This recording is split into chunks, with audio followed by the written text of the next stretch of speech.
जिलाधिकारी की अध्यक्षता में बरसाना के एक स्थानीय होटल में लठमार होली की व्यवस्थाओं के संबंध में बैठक का आयोजन किया गया। जिलाधिकारी ने सभी संबंधित विभागीय अधिकारियों को निर्देश दिए कि जल्द से जल्द मेले से संबंधित समस्त व्यवस्थाएं पूर्ण कर ली जाएं। देखिए, आगामी 10 मार्च को बरसाना की प्रसिद्ध लड्डूमार होली का आयोजन यहाँ पर बरसाना में श्री जी के मंदिर में किया जाएगा। साथ ही साथ 11 और 12 तारीख को बरसाना नंदगांव लठमार होली का आयोजन, जो कि इस समय पर एक प्रांतीकृत मेला भी है, ये एक विश्व प्रसिद्ध एक आयोजन है। उसका आयोजन भी यहाँ पर बरसाना को 11 तारीख को और 12 तारीख को नंदगांव में किया जाएगा। तो इसके दृष्टिगत हमारे द्वारा एसएसपी साहब के द्वारा यहाँ पर उपस्थित सभी अधिकारियों के साथ, सभी मजिस्ट्रेट्स के साथ, पुलिस अधिकारियों के साथ, हमारे जो मंदिर प्रशासन है उनके साथ समन्वय करते हुए एक बैठक का आयोजन किया गया, जिसमें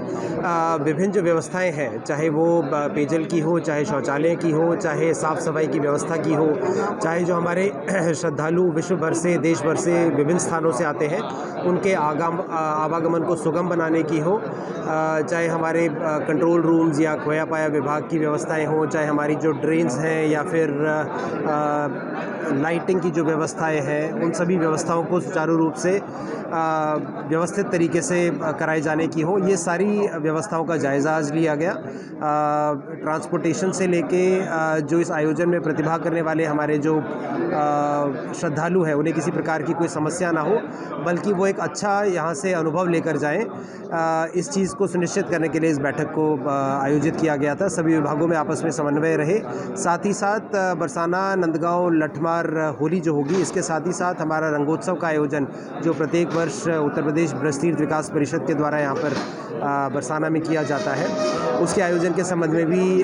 जानकारी और आवश्यक दिशा निर्देश दिए गए। अब की बार का आयोजन विगत आयोजनों से और बेहतर बनाया जाए और भव्य बनाया जाए, इस संबंध में जो आवश्यक दिशा निर्देश हैं वो यहाँ पर दिए गए हैं और हमें पूरी उम्मीद है अब की बार का आयोजन भी बहुत अच्छा रहेगा और आने वाले सभी श्रद्धालुओं को। सबसे ज़्यादा समस्या रहती है जो आने वाले श्रद्धालु आते हैं, सबसे ज़्यादा सड़क की समस्या रहती है, जो गड्ढे बने हुए हैं और अगर श्रद्धालु निकल नहीं पाता है, वो जाम में फंस जाता है, उसके लिए क्या व्यवस्था रहेगी? बरसाना को आने वाली जो मुख्य मार्ग है, वो अधिकतर जो हमारे श्रद्धालु हैं वो गोवर्धन से बरसाना को आने वाली सड़क से आते हैं। तो इस सड़क को पैच वर्क कराने के, गड्ढा मुक्त कराने के निर्देश पहले से ही दिए हुए हैं, उस पर काम चल रहा है और बेहतर तरीके से काम करने के और अगले 2 दिन में इस कार्य को कंप्लीट कराने के निर्देश दिए गए हैं और पीडब्ल्यूडी डिपार्टमेंट ने ये आश्वस्त भी किया है कि अगले 2 दिन में इस मार्ग को वो कंप्लीट करा देंगे। इसके अतिरिक्त कोसी नंदगांव का जो सड़क है उसका भी जो लेपन का कार्य है वो भी 8-9 तारीख से पहले ही पीडब्ल्यूडी डिपार्टमेंट के द्वारा कर दिया जाएगा, जिससे कि आने वाले श्रद्धालुओं को कोई आवागमन में सुविधा न हो। जैसा कि आप अवगत हैं कि बरसाना की विश्व प्रसिद्ध रंगोत्सव का शुभारंभ 10 तारीख से हो रहा है। 10 तारीख को यहाँ पर लड्डू होली होनी है, 11 तारीख को लठमार होली का आयोजन होना है और 12 तारीख को नंदगांव की लठमार होली का आयोजन होना है। उसी को दृष्टिगत रखते हुए जो अभी तक पुलिस और प्रशासन द्वारा व्यवस्थाएं की गई हैं, जो तैयारियां की गई हैं, उसकी आज यहाँ पर एक व्यापक मीटिंग करके उन सभी की समीक्षा की गई है। जिन जिन अधिकारियों की जो जिम्मेदारियां हैं, जिन जिन विभागों की जो दायित्व हैं, उसके लिए उनको निर्देशित किया गया है। इस मेले को कैसे सुरक्षित और सुगम बनाया जा सके, उन सभी विचारों को भी हम लोगों ने संज्ञान में लिया है। और जैसा कि यहाँ के स्थानीय लोगों, मंदिर प्रशासन और आप सभी के सहयोग से विगत वर्षों में भी एक बहुत ही अच्छा मेला, जो कि अब राजकीय मेले का जिसको कि मनाया गया है, बहुत अच्छे ढंग से संपन्न हुआ है। उसी तरह से एक सुरक्षित वातावरण में जो भी श्रद्धालु यहाँ पर देश विदेश से आते हैं, उनकी सुगमता और सुरक्षा का ध्यान रखते हुए अच्छे तरीके से इस मेले को संपन्न कराया जाए, इसके लिए सभी तैयारियां की जा रही हैं। सर, भीड़ का अभाव रहता है इसमें, जेब कट और वो चेन स्केचिंग जो आते हैं उनके लिए क्या इंतजाम है? देखिए, विगत वर्षों में ये बात सामने आई है कि कुछ गैंग्स जो हैं वो यहाँ पर चेन स्नैचिंग या पर्स स्नैचिंग या ऐसी चीज़ों की चोरी के लिए गैंग बनाकर आते हैं। सादे वस्त्रों में टीम्स रखी जाती हैं जो ऐसे लोगों को चिन्हित करती हैं।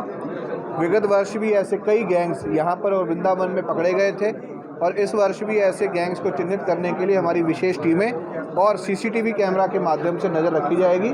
कोई भी व्यक्ति ऐसी चीज़ों में पाया जाएगा तो बहुत सख्त कार्रवाई सर की एक जाएगी। समस्या और रहती है, मंदिर में भीड़ का अभाव काफ़ी रहता है और जो मंदिर में जो गोलकें जो लगी हुई हैं वो श्रद्धालुओं के लिए काफ़ी खतरनाक साबित होती हैं सर। देखिए क्योंकि यहाँ पर श्रद्धालुओं की संख्या अधिक रहती है, मंदिर के अंदर भी श्रद्धालुओं की जो मूवमेंट है उसको सुचारू रूप से वन वे के रूप में चलाया जाए, इसके लिए भी उस दिन अधिक फोर्स जो है वहाँ पर लगाया जाता है और सभी श्रद्धालुओं की सुविधा के लिए और सुरक्षा के लिए सभी प्रबंध किए जाते हैं। सर वो गिर जाती है ना गोलकें पैर पे श्रद्धालुओं को, देखिए जो भी समस्या अगर आती है तो मंदिर प्रशासन के साथ सहयोग के साथ हमारा स्थानीय प्रशासन को निर्देशित किया गया है तो लगातार उनके साथ सहयोग करें और कोई भी समस्या आती है तो उसका निराकरण तत्काल मौके पर। सर एक समस्या और रहती है कि जैसे कि बरसाना के जिस टाइम पे नंदगांव होली खेलने के लिए जाते हैं तो वहाँ तक तो ठीक है, यहाँ से जाते हैं, लेकिन जब उधर से आते हैं ना उनके लिए कोई गाड़ियाँ उपलब्ध नहीं हो पाती हैं, वो पैदल जाते हैं, उसके लिए क्या व्यवस्था रहेगी? देखिए जहाँ तक हमारी व्यवस्था को सुचारू रूप से ढंग से चलाने के लिए जितनी भी सुविधा चाहे वो श्रद्धालु। टाइम 8 उत्तर प्रदेश के लिए मथुरा से हेमंत कटारा की रिपोर्ट।